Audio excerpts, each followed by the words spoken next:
இன்று முதல் தனது அரசியல் பிரவேசத்தை ஆரம்பிக்க உள்ளதாக சாவச்சேரி வைத்தியசாலையின் முன்னாள் பதில் வைத்திய அத்தியட்சர் ராமநாதன் அர்ச்சுனா அறிவித்துள்ளார். தனது சமூக வலைதள நேரலையில் பேசிய அவர் இதனை குறிப்பிட்டுள்ளார். இதன்படி தான் நேர்மையான மக்களின் அரசியல் தலைவராக இருப்பேன் என அவர் குறிப்பிட்டுள்ளார்.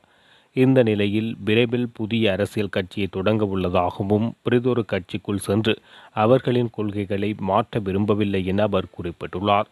முதலில் அரசியலுக்கு வர விருப்பம் இருக்கவில்லை, எனினும் தற்போது நேரடி அரசியலில் ஈடுபட முடிவு செய்துள்ளதாக கூறியுள்ளார். அதற்காக புதிய அரசியல் கட்சியை தொடங்கியுள்ளேன்.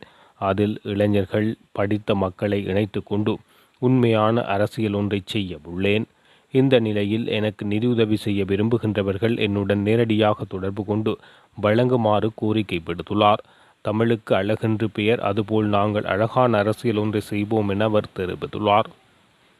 2009ஆம் ஆண்டு இறுதி யுத்தத்தில் 1.5 லட்சத்துக்கும் அதிகமான தமிழ் மக்களை மகிந்தவும் அப்போதைய பாதுகாப்பு செயலாளருமான கோட்டபய ராஜபக்சவும் இணைந்து படுகொலை செய்தனர் எனவும், ஒற்றை ஆட்சி அமைப்பில் தேர்தல்கள் இடம்பெறும் வரை வடக்கு கிழக்கு தமிழ் மக்களை நாங்கள் தேர்தலை புறக்கணிக்குமாறு வலியுறுத்தி வருவதாக பாராளுமன்ற உறுப்பினர் செல்வராசா கஜேந்திரன் சபையில் தெரிவித்துள்ளார். அவர் அங்கு மேலும் உரையாற்றுகையில், வடகிழக்கை எடுத்துக்கொண்டால் எங்களை பொறுத்தவரையிலே இலங்கையிலே புரியோடி போன ஒரு இனப்பிரச்சினை இருக்கிறது. அந்த இனப்பிரச்சினை இன்னமும் தீர்க்கப்படவில்லை. இவ்வாறான ஒரு சூழலிலே தேசிய பாதுகாப்பு என்பதனை காரணம் காட்டி வடகிழக்கிலே பணியாற்றுகின்ற படைகளும் போலீசாரும் அங்கிருந்து என்னத்தை எதிர்பார்க்கிறார்கள் என்று சொன்னால், சமூக சீரழிவில் ஈடுபடுகின்ற இளைஞர்கள், யுவதிகளை பெரிய அளவிலே எதிர்பார்க்கின்றார்கள். அவர்களுக்கு தேவைப்படுகின்ற விடயம் தமிழ் இளைஞர்கள், யுவதிகள் ஒழுக்கமற்றவர்களாக, பண்பற்றவர்களாக, வன்முறை எண்ணம் கொண்டவர்களாக, குற்றமிழைத்தவர்களாக, குற்றவாளிகளாக அவர்கள் இனங்காணப்படுகின்ற பொழுதுதான் அவர்கள் இருக்கையிலே இருந்து கொண்டு இந்த குற்றவாளிகளை தங்களுடைய காலடிக்குள் வைத்துக்கொண்டு இந்த சமூகத்தை தேசிய பாதுகாப்பு என்ற போர்வையிலே தங்களுடைய காலடிக்குள் வைத்துக் கொள்ள முடியும் என்ற ஒரு எதிர்பார்ப்பு அவர்களிடம் இருக்கிறது. இவ்வாறான ஒரு நிலை இருக்கிற வரைக்கும் ஒரு பொழுதும் இந்த நாடு இந்த உலகத்தோடு இந்த நவீன இந்த செயற்கை நுண்ணறிவு துறை சார்ந்த விடயத்திலே முன்னேற முடியாது என்பது எங்களுடைய வலுவான கருத்து. ஆகவே வெறுமனே சிங்களவர்கள் மட்டும், சிங்கள சமூகத்தில் இருக்கக்கூடிய பிள்ளைகள் மாத்திரம் ஒழுக்கமானவர்களாக, நட்பண்புள்ளவர்களாக வளர்ந்தால் போதும், அவர்களை மாத்திரம் வைத்துக்கொண்டு இந்த நாட்டை நீங்கள் கட்டியெழுப்பி விடலாம் என்று நீங்கள் நினைத்தால் உங்களை போன்ற அடிமுட்டாள்கள் வேறு யாரும் இருக்க முடியாது. தமிழ் மாணவர்களையும், முஸ்லீம் மாணவர்களையும், தமிழ் சமூகத்தையும் முஸ்லீம் சமூகத்தையும் ஒரு முழுமையான அடக்குமுறைக்குள் வைத்துக்கொண்டு அந்த சமூகத்தில் இருந்து ஒரு ஆக்கபூர்வமான முன்னேற்றகரமான செயல்பாடுகளுக்கு இடமளிக்காமல் ஒடுக்குமுறைக்குள் வைத்துக்கொண்டு இந்த நாட்டை நீங்கள் கட்டியெழுப்ப முடியாது. ஆகவே முதலிலே நீங்கள் இந்த விடயங்களை நீங்கள் எதிர்கொள்ள வேண்டுமாக இருந்தால் இந்த நாட்டிற்குள் வாழுகின்ற சமூகங்கள் அனைத்தும் ஐக்கியமாகவும், ஒற்றுமையாகவும், ஆரோக்கியமாகவும் வாழக்கூடிய ஒரு புறச்சூழலை நீங்கள் உருவாக்க வேண்டும். அவ்வாறு நீங்கள் உருவாக்க வேண்டுமாக இருந்தால் இந்த நாட்டிலே இனவாதத்திற்கு நீங்கள் முற்றுப்புள்ளி வைக்க வேண்டும். அந்த இனவாதத்திற்கு முற்றுப்புள்ளி வைக்கப்பட வேண்டுமாக இருந்தால் இலங்கையினுடைய ஒற்றையாட்சி முறைமை ஒழிக்கப்பட வேண்டும். ஒற்றையாட்சி முறைமை ஒழிக்கப்பட்டு எங்களை பொறுத்தவரையிலே ஒரு சமஷ்டி அரசியலமைப்பை நீங்கள் கொண்டு வர வேண்டும். அந்த சமஷ்டி அரசியலமைப்பின் ஊடாக தமிழ் மக்களதும் முஸ்லீம் மக்களதும் உரிமைகள் பாதுகாக்கப்பட வேண்டும். அந்த சமத்துவமான ஒரு சூழல் ஒன்று உருவாக்கப்பட வேண்டும்.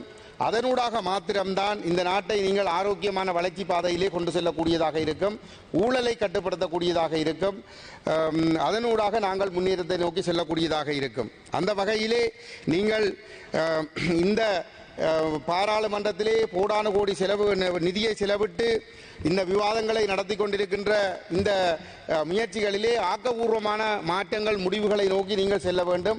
அந்த வகையிலே எங்களை பொறுத்தவரையிலே நீங்கள் இந்த ஒற்றையாட்சி முறைமையை ஒழிப்பது என்பது நீங்கள் இந்த நாடு சவாலை எதிர்கொள்வதற்கான முதலாவது அடிப்படை அவசியமான ஒரு தேவையாக இருக்கிறது.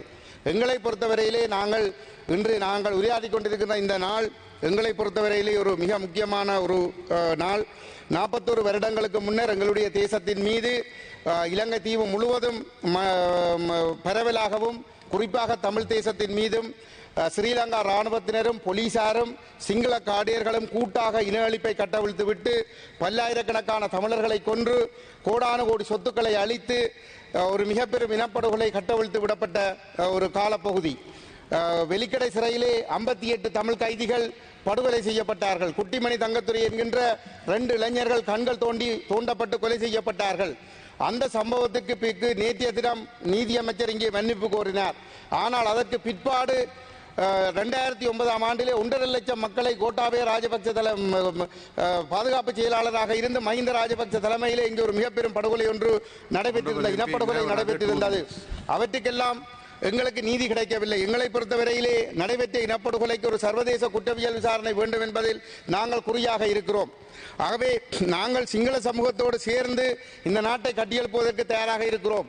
அது நடைபெற வேண்டுமாக இருந்தால் இந்த ஒட்டியாட்சி முறைமை ஒழிக்கப்பட்டு எங்களுடைய தேச முறைமை சுயநிர்ணய உரிமை அங்கீகரிக்கப்பட்ட அடிப்படையில் ஒரு சமஷ்டி அரசியலமைப்பு கொண்டு வரப்பட வேண்டும்.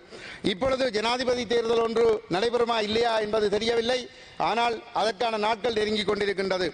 இந்த வேளையிலே நாங்கள் கேட்கின்றோம், ஜனாதிபதி வேட்பாளர்கள் இலங்கையினுடைய ஒட்டியாட்சி முறைமை ஒழித்து ஒரு சமஷ்டி அரசியலமைப்பை கொண்டு வருவதற்கான ஒரு துணிச்சலான முடிவை எடுக்க வேண்டும் என்று நாங்கள் எதிர்பார்க்கிறோம். எங்களை பொறுத்தவரையிலே கஜேந்திரகுமார் பொன்னம்பலம் தலைமையிலான தமிழ் தேசிய மக்கள் முன்னணியினுடைய நிலைப்பாடு வடகிழக்கு தமிழ் மக்கள் இந்த தேர்தலை பகிஷ்கரிக்க வேண்டும் என்பது. ஏனென்று சொன்னால், நீங்கள் இந்த ஒட்டியாட்சியை நிராகரிக்க தயாரில்லை என்று சொல்லி சொன்னால், இந்த ஒட்டியாட்சி அரசியலமைப்பை நீங்கள் பலப்படுத்துகின்ற அடிப்படையிலே தான் நீங்கள் இந்த தேர்தலிலே போட்டியிடப் போகிறீர்கள் என்று சொன்னால், அந்த கொள்கை அடிப்படையில் வருகின்ற எந்த ஒரு பிரதான வேட்பாளருக்கும் தமிழ் மக்கள் வாக்களிக்க கூடாது. 2005 தேசிய தலைவர் பிரபாகரன் எடுத்த முடிவின் அடிப்படையிலே அந்த தேர்தலை நாங்கள் புறக்கணிக்க வேண்டும். இதை நாங்கள் ஒரு பேரம் பேசலுக்கான ஒரு ஆயுதமாக நாங்கள் கருதுகிறோம். தேர்தல் நடந்தே ஆக வேண்டும்.